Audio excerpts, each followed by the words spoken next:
Dracula, I don't know, I Underworld, can't this seem show? to keep them away from me. Yeah, it's, I don't know. I have to ask the vampires about that. Are you a fan of the genre? Not really, if I'm honest. No, I mean, I don't mind it, but I don't kind of get... I'm yet to kind of make the connection between why drinking blood from somebody is sexy.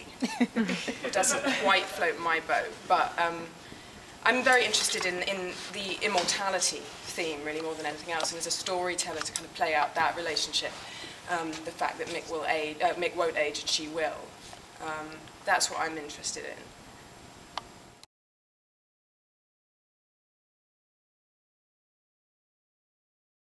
It's really interesting. I mean, the more that this story continues to progress, I realise, sort of sitting back objectively, I don't see how there is a kind of happy future. I mean, getting involved in I wouldn't recommend to any girls out there to start, to get involved with a vampire, now that I know what it entails, because, there's issues of, can they have kids together? She's going to age, he's not.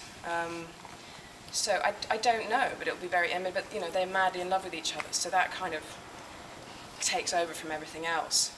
But I think gradually now, she is starting to think about the realities of the situation.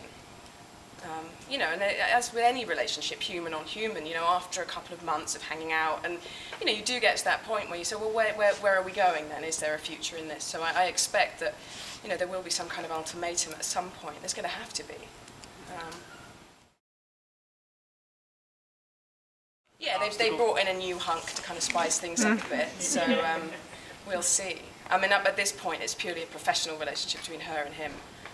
And he's actually, I mean, Mick and Beth are quite kind of wary of him at the beginning because he's very kind of tough and forthright and a bit, he's a bit rude, actually.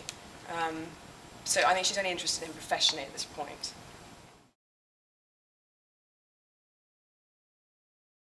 And then I've been coming, I mean, Alex and myself have both been coming over here for, best part of a decade, knocking on people's doors and trying to get jobs. And I'd actually, I came out last March and had a hideous trip and couldn't get arrested, and I'd said, right, this is it, I'm sick and tired of trying to sell myself out here. They can wake up and smell the coffee, I'm not coming back, otherwise, unless I have a job, I'm not coming back. And about 3 weeks later, the minute that I kind of decided that I'd had enough with LA, I got a letter through my door offering me this gig. So the rest is history.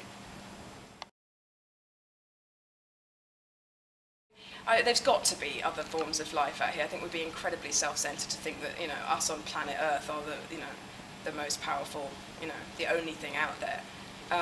So yeah, that fascinates me.